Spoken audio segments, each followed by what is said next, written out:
Previously on From.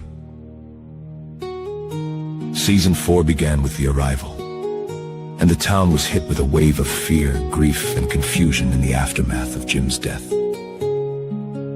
New faces arrived, old questions grew even darker, and the sense that something bigger was moving behind the scenes became impossible to ignore. Boyd and Kenny were pulled deeper into the terror. The danger in the caves became even more real, and the town once again found itself bracing for what might come next. Then in episode 2, Frey, the pressure only got worse. A gruesome discovery sent shockwaves through the town, forcing everyone to confront just how fragile their situation really is. Jade and Tabitha were left wrestling with the weight of what they uncovered, while the mystery surrounding the town continued to tighten its grip. Fear, uncertainty, and a search for answers pushed everyone closer to the edge. Now, with tensions rising, questions multiplying, and the truth still just out of reach, we move into episode 3, Merrily We Go, where the stakes get even higher, and the road ahead looks more dangerous than ever.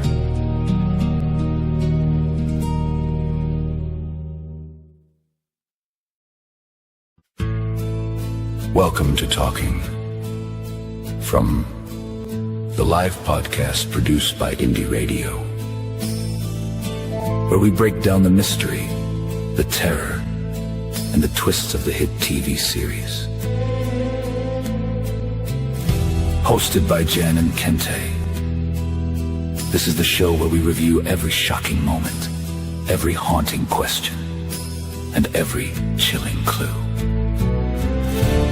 And From, strangers find themselves trapped in a mysterious town they cannot leave, forced to survive against deadly creatures that come out at night, while uncovering the dark secrets hidden all around them. You can watch From on MGM+. Get ready for live reactions, deep discussion, bold theories, and real talk about one of television's most unsettling shows. And now, here are your hosts, Jen and Kinte.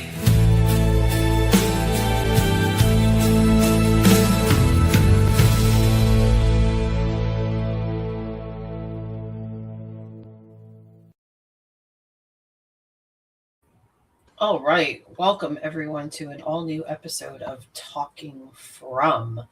Today we have on tap Season 4, Episode 3, Merrily We Go. I have a bunch of questions, and I think that the right person as my co-host is right beside me to help answer them, so I will introduce Kinte. Kinte, how are you today? I'm doing fine. How are you doing? I look forward, real talk, I look forward to all week, like from Sunday to Sunday, I'm thinking about and looking forward to what's going to happen. I've had crazy theories. I've had really odd ideas about characters. Some have been ridiculous. Some have kind of shown a little bit of something. And for all of my love of this show, I am starting to feel that same level of we are not really getting anywhere. I mean, we are getting somewhere, but we're not getting anywhere. Does that make sense to you? And do you feel the same? I do. I feel quite the same. I feel like the next episode, I don't want to jump too far ahead. I feel like that's going to be the one that gives us a lot just by the title and kind of how everything's setting up. Okay, well, let's talk about this episode and let's kind of get into, I'll tell you why I get frustrated by the storytelling. And don't get me wrong, this is by no means a criticism of the show. I love the show. But I am really frustrated by some things in the way that they tell the story. And I think one of them is not necessarily that things are slow, it's the disjointed methodology of storytelling. And look, in a story where there are so many characters, I don't know if you can ever get around that, but I never feel like we honestly get anywhere with any character pairing. We never really get someplace. And I think that that's why I get so frustrated by it, because every time I think, okay, well, maybe there's a little bit of an answer here, we not only jump over to a different character, but all of a sudden the storyline changes, and maybe that's purposeful, but man, is it ever frustrating. I don't know. I just wanted to hear what somebody else had to say about whether they thought that the storytelling was like purposefully slow and just this is awesome, or whether it is frustrating to them as well. Well, I felt like this episode they focused on a lot of characters, They did. and I think maybe it's to signal that we're gonna be more narrow going forward on in a couple of episodes. So this was one they wanted to get in a lot of people because it seems like they gave a lot of people their moments for this particular one. And so, I actually enjoyed this episode. I thought it was pretty good. It was Yeah, a I lot did too. going on. It was a lot going on. They posed a lot of questions. Of course, no answers really, but I think they set up things pretty nicely for our good old friend in the pea suit. Yes, and I have a number of ideas here to throw out. So let's just sort of start at the beginning, I guess. Um, with okay, we know is that sort of the very start of the episode is kind of coming to reckon again with Sophia and her dad and the death and Acosta going crazy and Boyd needing to sort of deal with that because she reminds him so much of Abby and things like that. Um, and all of that is great. And again, you know, the I'm really struggling with this one. I think I'm struggling with it because in order I to hate to tell I hate to do this on air. Just keep talking. I just got to close my door, but I can oh still no, no I'm problem. following you. I I, just can't speak for a second. I promise I won't ask you to give me a dissertation on your All right, actual view just of your keep favorite one character. second. All right. But Um, keep talking. I think part of the reason that this has me so tripped up is there's a lot to get through in this episode. There's a lot of really interesting ideas, a lot of very cool storytelling and narrative moments that have happened here. And I'm not sure where we are supposed to go with this. And I think maybe one of the biggest aspects of this episode is sort of there's a more somber feel to this episode. There's a lot less other than um, Fatima going out to the rage cars. There's a lot less like over the top emotion, and there's a lot of very serious questions and sort of somber emotions. And I think maybe a good place to start is with the man in yellow and Sophia. Uh, are you back? No, he's not back yet. Okay, so Yes, I'm back. I'm sorry. okay. I was gonna let you know when I was back. Tell me what. First of all, Uh-huh. let's just talk first about before we get to Boyd and Acosta. Let's just talk a little bit about the man in yellow, Sophia, and the idea of her pulling out the tooth from what would be Sophia's dad. What did you think that was all about? Um, there we go. Sorry, I wanted to have the image there. it seemed like she was he she or I don't even know what to call. They We'll just say she, because when it's in that form, okay. she was taking out a keepsake a uh, of a victory, or a, you know, like a serial killer keeps a memento. Yeah, you think this is a trophy? Yeah, a trophy. Thank you. Yeah, it felt like that. I mean, that's what it kind of felt like, because she said something to that effect, didn't she? Yes, and yet it just, I don't know, something about that seemed very odd. Like what, like is there something to that? Am I missing some ritual trope that that I haven't come into contact with about taking teeth as a method to prevent rebirth, or a way to keep somebody from coming back because maybe that interferes with the plan? Because remember, in From, we have people who are sort of our, let's just call them our central cast of characters who Hmm. seem to have the deepest connection to the town. But then we have a bunch of other people that kind of come in on the peripheral edge.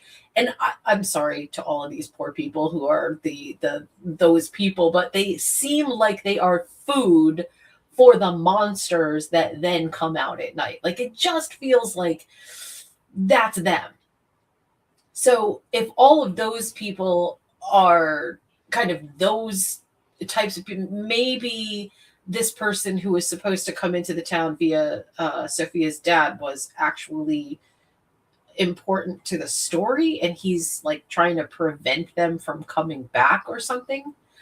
I don't know. Something about that just made me think like it was important enough for her to take the tooth so that something else doesn't happen. Or conversely, take the tooth so that he had something like he has of Sophia's so that he could come back as that person. It seemed to me like it was gloating. That, I mean, that could be too, but what would the purpose of the man in yellow's gloating be? Well, we don't really know what his true intent is, or actually what he actually is. And I saw an interview with Harold Perrineau where he was saying, whatever you think he is, he's 10 times worse than that. So, you Okay. know, so I don't know, like, um, but it just seemed like he takes great glee in what he's doing. He's very devilish. So Do I'm we think really interested in where this is going. And I feel like they won't really know, that the man in yellow is Sophia probably till the end of the season.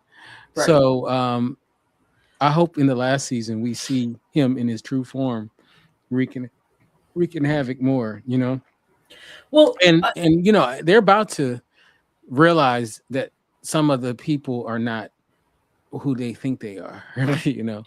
yes. Well, and I think we saw again, this is even though Sophia played a, kind of a minor role in the actual show itself, her actions and what she has done sort of set the entire stage for everything that happens in this episode. Because when they are burying Jim and Sophia's dad, a couple of things. Well, we'll go through that. I guess let's go through the actual funeral. So the funeral happens, and the funeral is kind of a co-funeral for both Sophia's dad and, of course, Jim. And I'm assuming that most people in the town would have showed up for Jim's funeral, but not. I'm sure not everybody would, because I can't imagine that scene that we get is everybody in the town.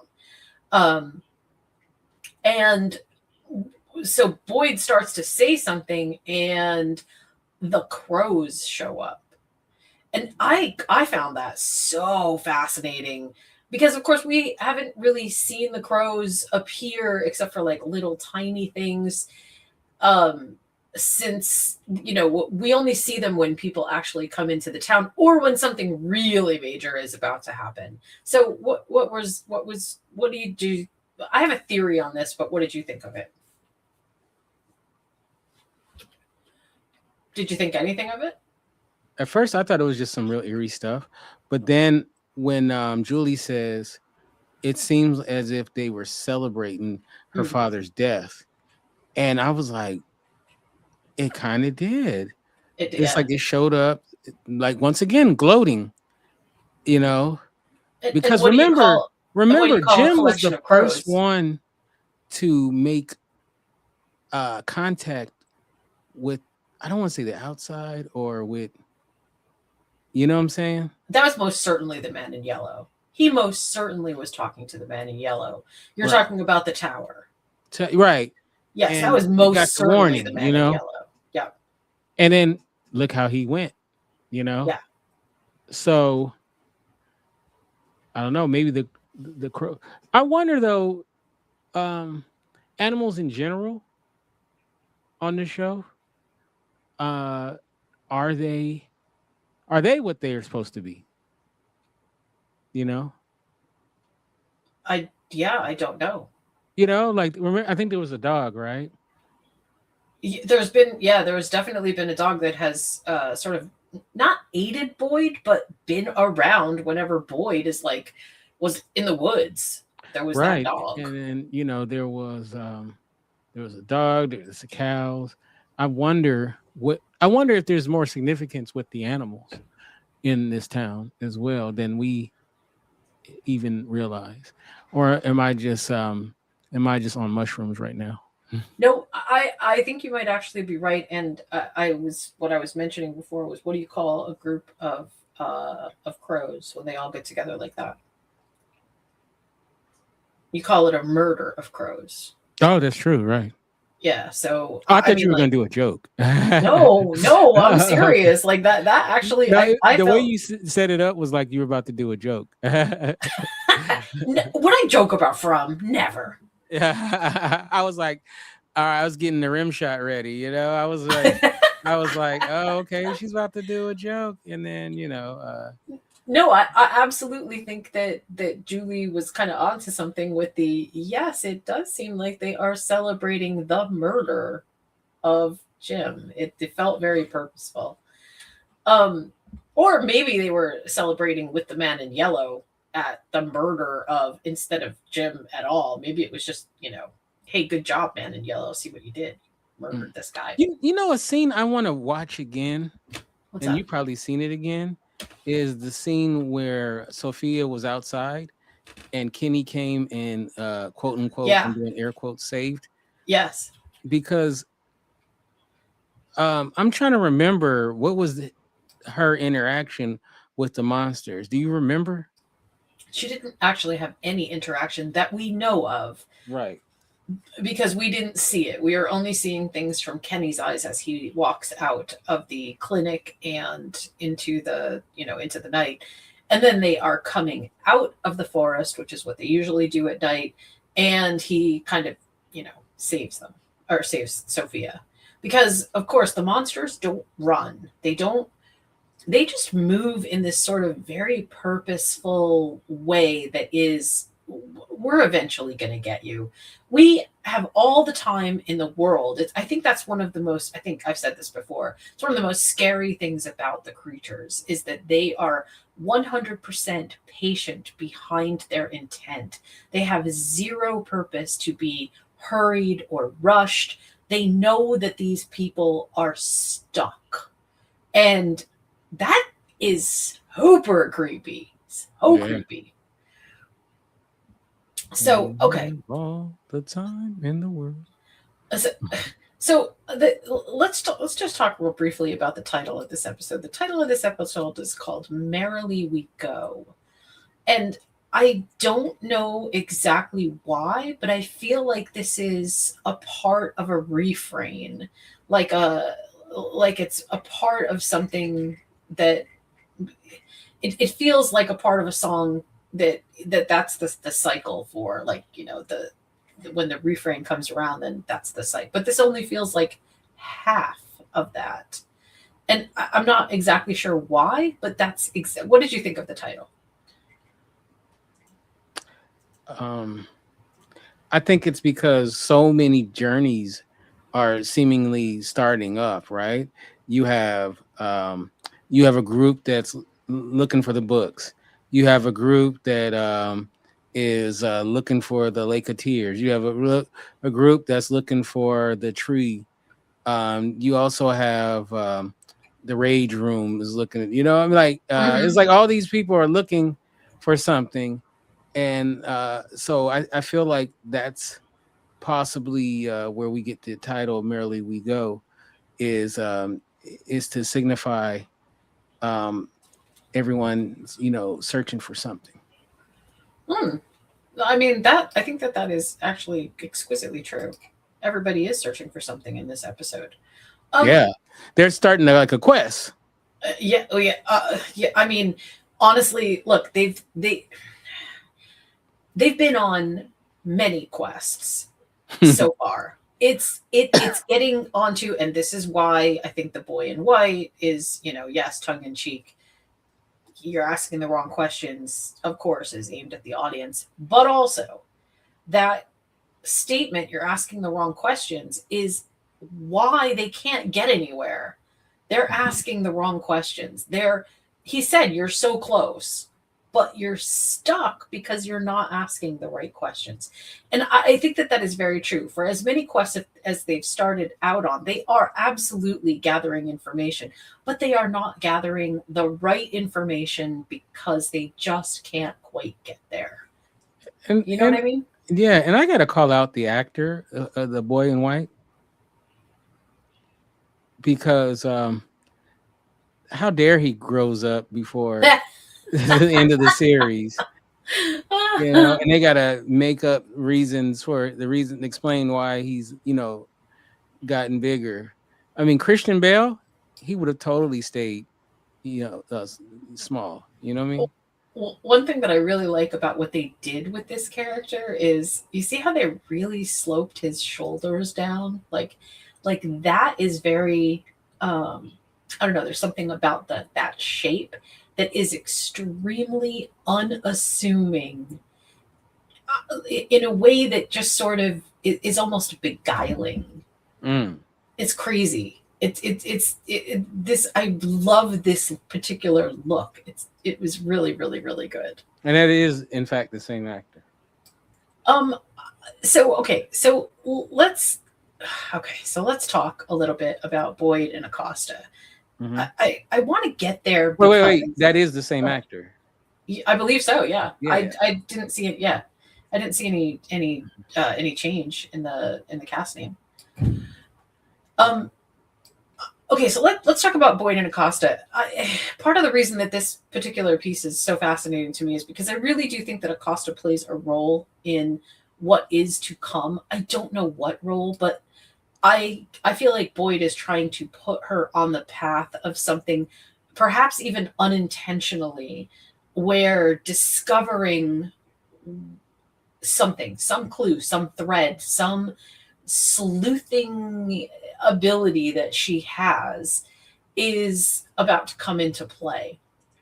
And of course, I know what we see. We see Boyd wake up from his sleep, and he is absolutely afraid. I think that Acosta is mirroring the path that Abby went down, and he's trying at all costs to avoid that. He's very afraid of that. And Acosta is like, give me a bullet. This isn't what I didn't sign up for this. And of course, nobody signs up to be in From, but it's interesting to me that her way out is, of course, offing herself. And we know from Donna that also happens a bit. We heard that from her when she was telling somebody about Colony House, that that people do actually off themselves because the stress and the pressure are too much. So what do you think about Boyd giving her that quest of looking into everything that isn't useful? Find me what you can find here. What did you think about that? Well, once again, I felt this way. I probably should have. I don't know if I've ever stated it on the show. I really feel like Boyd and her are gonna become romantically involved. Really?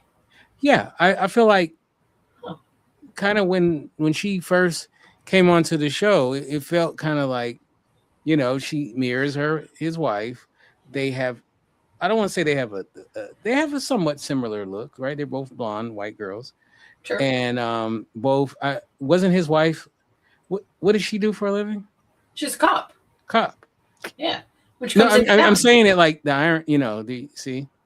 Oh, right. I see. I get you. Yeah, and I know she's meant to mirror his wife. I feel like that's why they brought her in. But then I also feel like, and we kind of got, because of course it's going to start off like a rom-com, right? They can't stand each other, and then bada boom, bada bing, bing, boom, and he's going to help her through her depression and blah blah, and then so I really feel like she's him and her. They're having a deep, profound moment right now, which is going to lead to them falling for each other. I'm calling it. I'm calling it. All right. I felt like that when she first came on, and I was like, "Oh, she's a cop." When I realized she wasn't going to get eaten up like everybody else, and I was like, "Oh, I see what she's. I see where they're going with this." That could definitely be a very interesting twist. I don't know about that though. I feel like Acosta got brought in as sort of a not Boyd replacement, but Boyd's gonna be the one that's gonna kind of go crazy first. And yeah, but before that, they're gonna hook up. He's got to hook up with somebody. Right. Come on now, he deserves. All right, we'll see what happens. You know what? I mean, if he dimmed the lights in the jail, and then all of a sudden some sax. Some saxophone music started playing, I wouldn't have been surprised. Okay. I mean, he's not a priest or a monk. I'll take your word for it. I don't think not Elgin. I don't think that Ellis will be very excited about that. But okay, we'll see. He can't speak because he got him a woman. So yeah, well, that's true. That is true. So he's supposed to go without. I mean, it's been a while since he killed his mom. Let's moving right along. Let's talk a little bit. Let's talk a little bit about Sophia in the diner after the the funeral. And I found this so interesting. I love the fact, of course, we don't really know what the end game is for the man in yellow, right? We have no idea what Sophia's actual purpose is. So when she's asking Kenny, of course she knows already.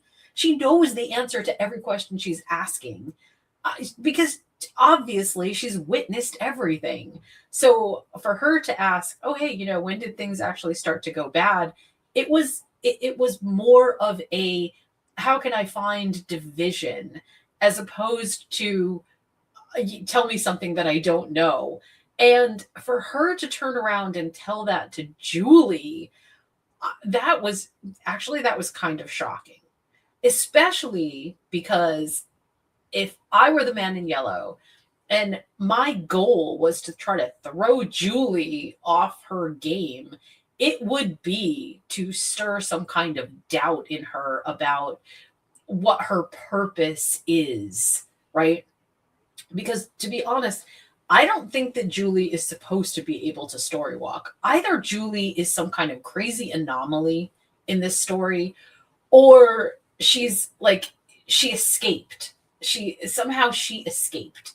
And that's why she can story walk. I don't know how. Maybe she was supposed to be sacrificed and she didn't get sacrificed because she escaped. Or maybe there's something else, but honestly, I don't think that the story, that Fromville, if you will, accounted for her presence. I feel like that was completely and totally unaccounted for, and that's why the man in yellow is having such a difficult time with her. And that's also why Sophia confronts her in the diner with all of the unassuming hoo-ha of Sophia to say, isn't this when everything went bad when you guys got here? So what did you think of that?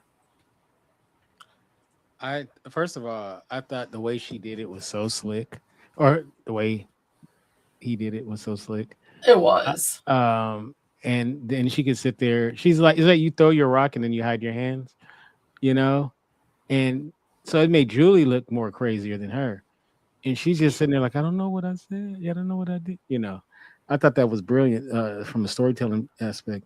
And Absolutely. and basically, I feel like part of his agenda is to create fear and distrust, mistrust, and self doubt in people. Yes.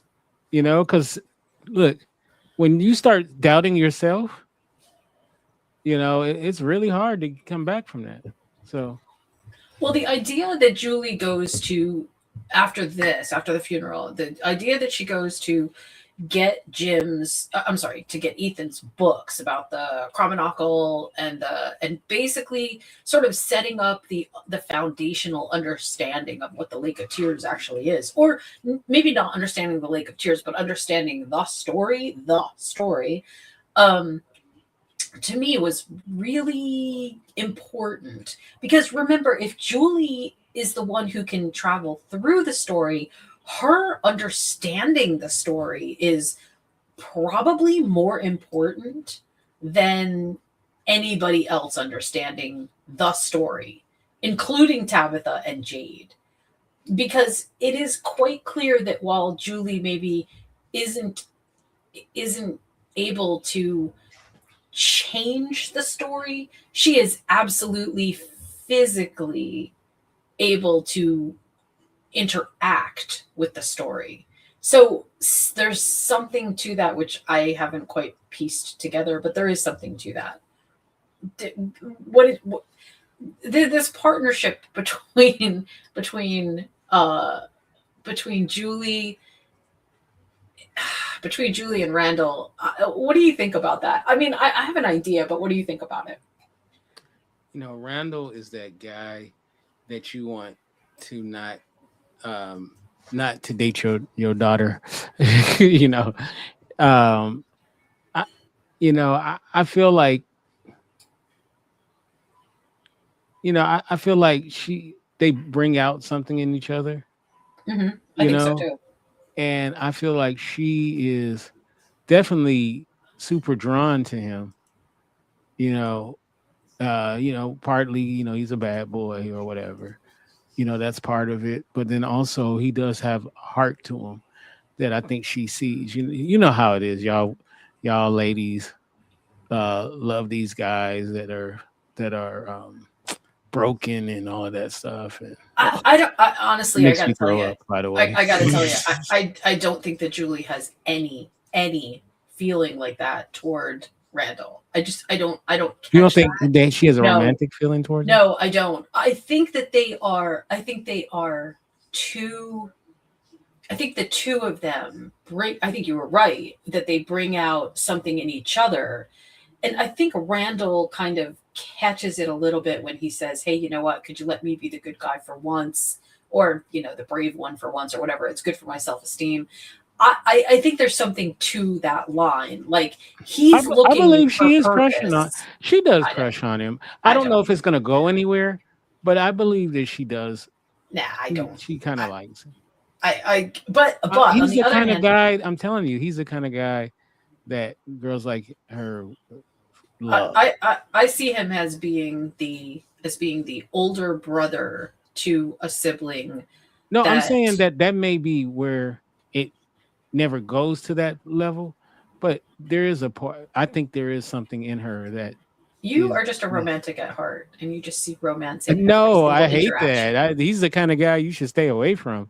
I hate I it don't when women like the guys like that.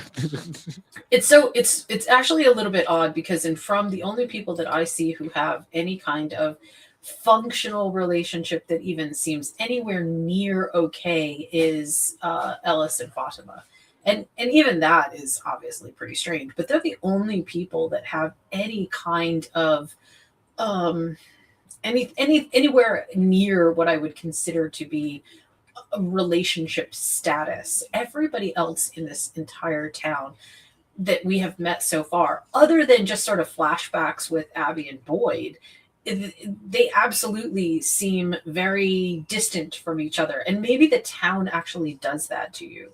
Like maybe the town sort of makes you feel that way. Do you feel like Kenny and Sophia may have a little? Again, I feel like this sort of goes back to the way that Kenny feels like he needs to protect somebody. He has been the way that Kenny has been treated throughout the show is he has been the center of everything that he has been lost. And I think it's actually to sort of set him up almost for this moment. He's kind of like the Glenn of. Yes, Hopefully, yes, doesn't get beat to yes. death with a bat. This is yeah. I'm glad Sophia wasn't named Lucille. Right. This whole thing feels to me like it is very much a Kenny journey to find someone to shepherd and protect. And of course, the ultimate irony in that is that he's trying to shepherd and protect the one person who he shouldn't be shepherding and protecting. But I feel like this is sort of for him to experience that sense of, I need somebody that I can feel like I pour my hopes into because everything else feels so hopeless. And nowhere was that more apparent than when Sophia tells Kenny, "What about living with Sarah?" And Kenny's first reaction is, maybe not. No, maybe that's not a bad, that's a terrible thing. Maybe that's just, and in the end, he relents, not because he thinks anything better of Sarah, but because he's really trying to placate Sophia, right? I don't think that anything Sophia says about Sarah is going to all of a sudden change Kenny's mind about, oh yeah, of course she's a great person. She let the monsters in that killed my dad. I think she's wonderful. That was actually a big deal, I think. Yeah, it was a huge deal. And what do you think the end game? Because must be a reason why the man in yellow, aka Sophia, wants to move in with Sarah. It must be. Remember, Sarah had her moments where she's seen certain things and tried to relay stuff. So, is there something about Sarah that he needs to get close to? Well, we already know that Sarah is probably one of the, I guess maybe I would call her like a channel. She's like a medium for the town, the creatures in the town. Like, how do we know that it wasn't the man in yellow who wrote on her arm, "Kill the boy"? Yeah. It could very well be that the man in yellow has been kind of pushing Sarah along this whole way. And that to me doesn't feel exactly wrong. But also, I think we discount Sarah a little bit. And maybe it's intentional once again. Like, we need to see that Sarah is sort of just open and hospitable and everything is fine. But I think there's more to Sarah than we're actually seeing on the surface. I just get the impression that with everything that she has been through, I don't know if she is going to be as subservient as we think that she would be to the machinations of Sophia. That's just my opinion, but I guess we'll see where that goes. I don't know. We haven't really seen a bunch of Sarah in the past couple of episodes, so I'm a little bit unsure where we're going with Sarah at this point. So Boyd didn't. Well, he did play a big part, but let's talk about Boyd meeting up with Jade. So Boyd meets up with Jade, and he tells Jade, "Look, figure it out. Like, come on." Boyd's looking at Jade's wall of remembrance, right? Trying to figure out whatever this puzzle is to decode it. And at the same time that he wants him to figure it all out, he's also like, whatever you find out, we got to be ready for the consequences, because I'm pretty sure that message in the barn wasn't just whistling.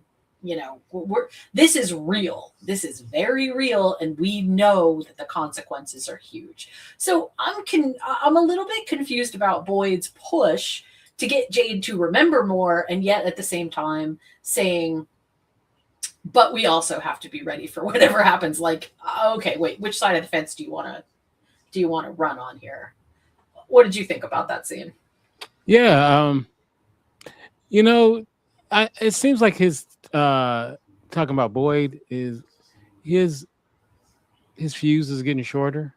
Yeah, he's so conflicted this season. Right, right. And his thing is like, get it done, get it done. You know what I mean? Like Mm-hmm. he doesn't really have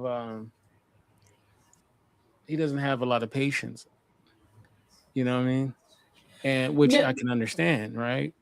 yeah, yeah. Time is now. But I thought the scene was pretty good. And it kind of sets up, both the acid, leads to the mushrooms, of course. And then I love that the scene of him meditating in the water. Me too. He was using what did they call that place? I forgot what they called that place. Oh shoot. It's on the screen. My face. I know. My mind just went blank. But when Ethan is looking for the Lake of Tears, Victor says, "Let's go out to the Brundles. Brundles. That's the name of it." And or that's what he suggests is maybe the lake, and Victor even says, I don't really like to go there, whatever. But Jade is using that place as like an isolation chamber, like a sensory deprivation place to try to bring back whatever it is that he can't seem to remember. But of course, it doesn't work, and that's sort of how things get set up for him to be with Ethan and Victor as they are looking for the Lake of Tears. I have this feeling, and I don't know why, but I have this feeling that the Lake of Tears is the pool. I don't know why I think that, but I do. I think that the pool is the Lake of Tears, and there's a reason that it's always empty right now. First of all, it never rains in Fromville, which is bizarre. It never rains in. Sorry. It doesn't. But also, at least not that we've seen, but also that pool we know is where one of the bottle trees go, right? We know that if you enter the faraway trees, we know if you enter the faraway trees, you might end up in the bottom of that pool. There's something about that pool that makes me think we are going to get pulled back to it. And the moment that Ethan said, or the moment that Jim said, go find the Lake of Tears, I really believed that it was the pool all of a sudden. So I guess we'll chalk that up to one of Jen's crazy theories and see where that goes. But they're out looking for the Lake of Tears, and Jade is sort of on his walkabout quest trying to figure out what the heck they're all talking about when Victor comes across the man in yellow's yellow. And right. For all this time, Victor has convinced himself that the man in yellow was not real. And I think that he did that sort of in the way that you suppress trauma, not wanting to believe that whatever was the most scary thing that you've ever experienced actually was a thing, and then to be confronted by it. Man, I just gotta say, first of all, I know we've said this before, but the actor that plays Victor is so good. To experience that kind of fear, that deep down fear that is so big, that it's bigger than you, that you lose all control of your bodily functions, that's a real thing that actually happens to people. And he played that part so perfectly. Like, I absolutely wanted to crawl through the screen and comfort that person, because damn, and that was just such a big moment. So tell me what you thought about it. Oh, I thought it was excellent. Yeah, I mean, that guy is a great actor, especially when you see that he is nothing like, when you see him and you realize that he is nothing like the character that he plays. He is. He's very good. That was a very good scene, and I thought he did an excellent job. I am going to say, though, that I think it was absolutely purposeful that the man in yellow left his yellow out. Like, they have been so careful about everything that doesn't feel like something that he just because he wants to sew. the seeds of mistrust. Yes. Who among us is the man in yellow? If that is, that they like there is something to this forming here. And it yeah, that was actually really, really, really good. And of course, Ethan and Victor are like, I mean, Ethan and Jade are like, what's going on here? And they can't know what's happening because they haven't accessed Victor's mind. They don't know exactly what's going on there. And also remember the whole scenes in the cellar with the puppet, with the marionette. That was some of the scariest stuff in the series, and that all is happening to Victor. So yeah, it just, wow. I was blown away by that. I'm not exactly sure like what we are supposed to necessarily take from that, but much like every good story needs to have a shortcut to mushrooms, that is how we get the shortcut to mushrooms. And Jade looks down and finds the psychedelics that are on the ground. So good job, Jade, for finding that. I think that absolutely he's going to distill those down to some kind of psychedelic drug that, who knows? I mean, we'll see where that Party goes. time. Oof, man, I'll tell you, of all the things that I would do in Fromville, going on an acid trip is not one of them. Damn. Yeah, That I've never sounds done very anything scary. like that, and I sure never do want to. All right, so yeah, that's going to be interesting to see, and then so he needed to go on that journey to find what he needed. He did. It was the shortcut to mushrooms. Absolutely. I mean, Right. the reason I keep saying that is because that's a Tolkien. It's a Tolkien reference. It's a reference in the Lord of the Rings, the Fellowship of the Rings, when the hobbits are heading out, the Black Rider is chasing them, and the title for that particular chapter is a shortcut to mushrooms. And that absolutely is it. Victor finds the thing for the man in yellow, but conveniently right beside him is the actual thing that Jade needs in order to complete his quest. Right. And so there's two things I think we should talk about briefly before we get on out. This one is what do you think Fatima and Elgin are up to? I have no idea. Okay, so it's not just me. Even an inkling of an idea. Well, do you? No idea.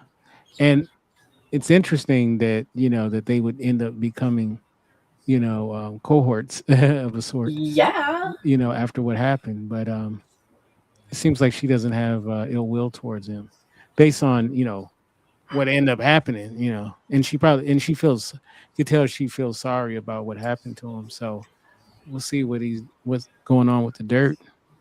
But I definitely wanted to throw that in.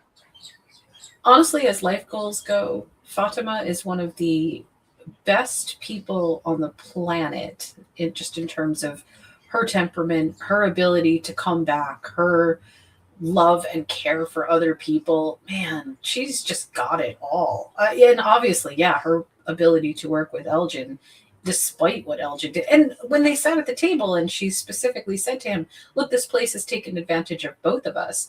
That takes a really big person to be able to say that. Absolutely. Right. All right. And then, of course, the last thing. Yes. So the last thing is Dun, the dun, void dun. scene at Abby's Evil grave. Dead. Do we think that is okay? I thought it was going to be a dream. Yeah, kind But of. then it ended on that, and I'm like, uh-oh.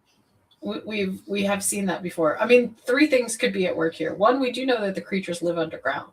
So, two, we know that Boyd has actually seen Abby before, since she's been dead in the spider webs. And three, Boyd is definitely losing his grip on something. And he says it right at Abby's grave. He says, I don't like what I'm becoming. And I don't know what any one of those three things. What do you have another? What do you think? Yeah, I think that he's losing it. He's and it's messing with him. Talking about the place, uh, even more so. You know what I mean? Like it's it seems to be attacking him in a way that it doesn't anyone else. Is it does it have something to do with the cycle? Does it have something to do with, whenever you think you've moved on, something reaches up and pulls you back? Like Yeah, you literally. can't yeah, you can't escape your past. I mean, I hate to make metaphors so concrete, but in this show, yeah, the metaphors are very concrete. Yeah.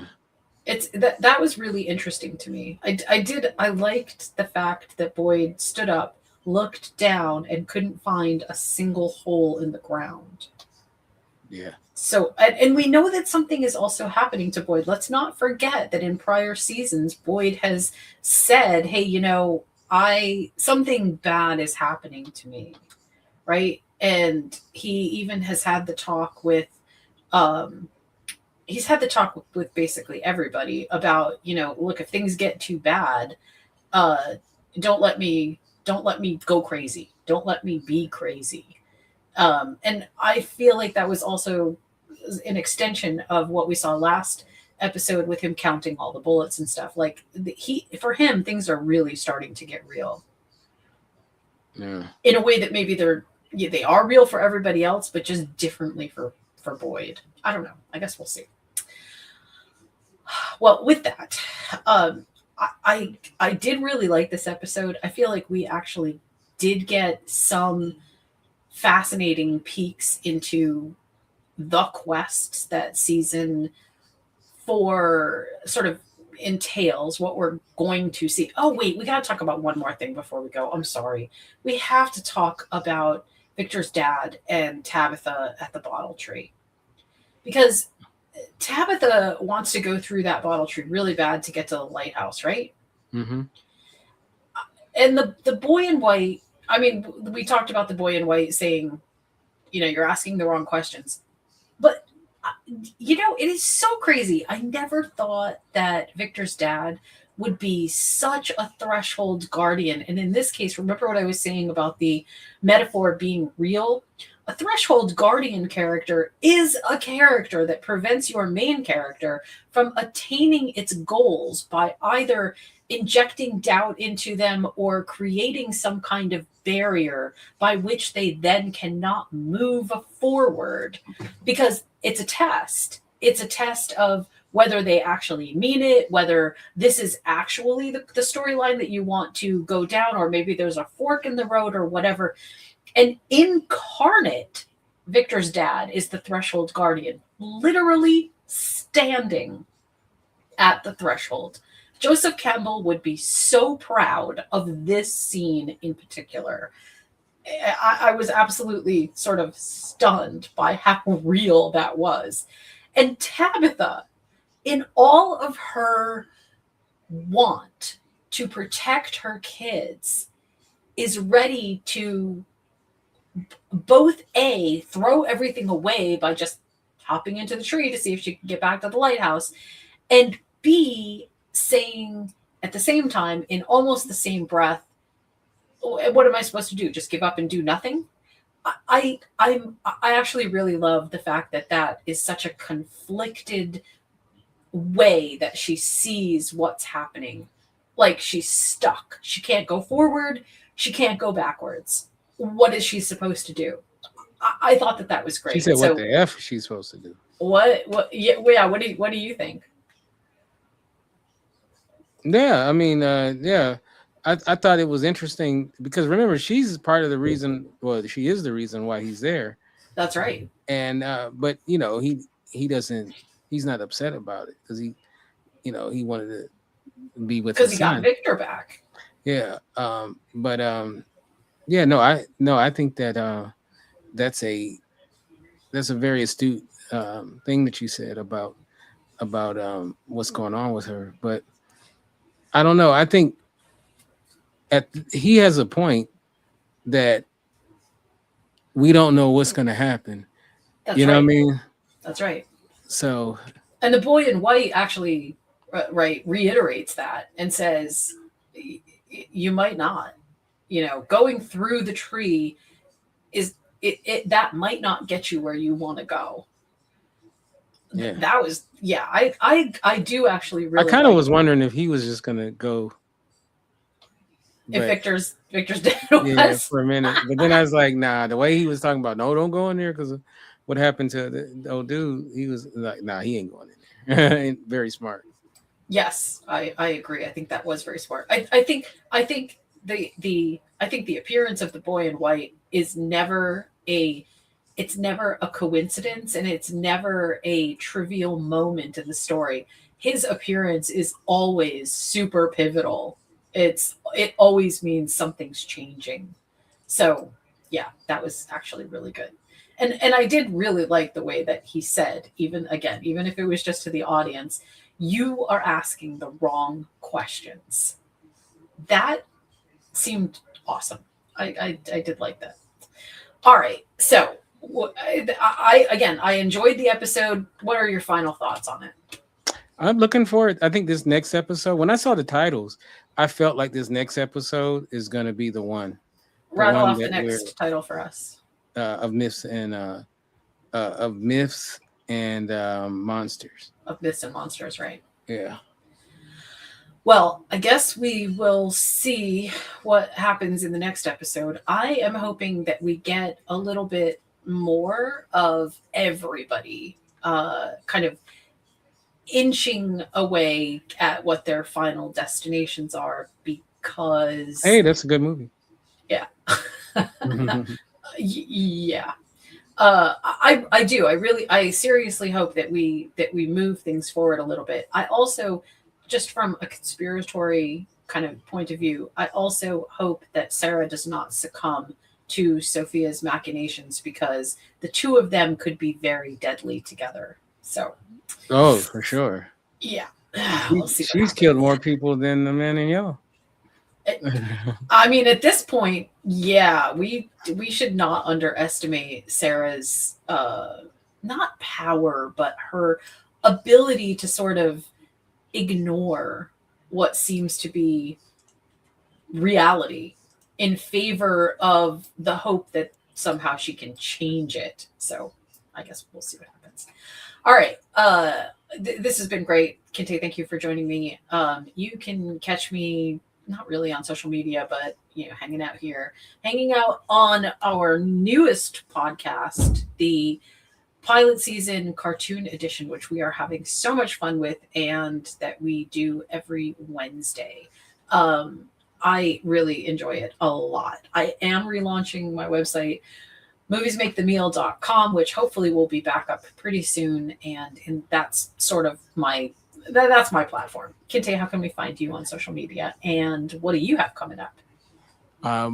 You can get me at Kinte Ferguson Kinte Ferguson on Instagram. That's KINTEFERGERSON. And also, like you said, pilot season's coming up Wednesday. We will be reviewing Thundercats and also Robot Chicken pilot as well on 2 separate episodes. We do 1 per episode, but we'll be putting out 2 episodes on Wednesday. So looking forward to that. And the feedback I've been getting is really solid. So I'm very happy about people who have listened to the show have enjoyed it. And, we'll be doing more. And then the regular pilot season will be coming out in a week or so. So, we'll be doing that as well. So, nice. Yeah, it's going to be a lot of fun. But I'm so I'm very excited that this season is back and looking forward to it. And then we'll be doing the countdown to the finale, the series finale. So,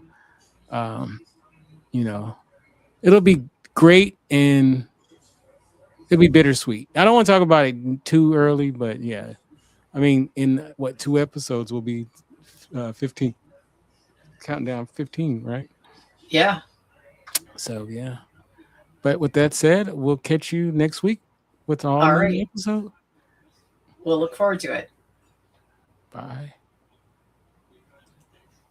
Thank you for listening to Season 4 of Talking From. Next time, we head into Episode 4 of Myths and Monsters, originally airing on May 10, 2026 in this chapter. An ominous discovery puts Boyd and his trusted circle on high alert.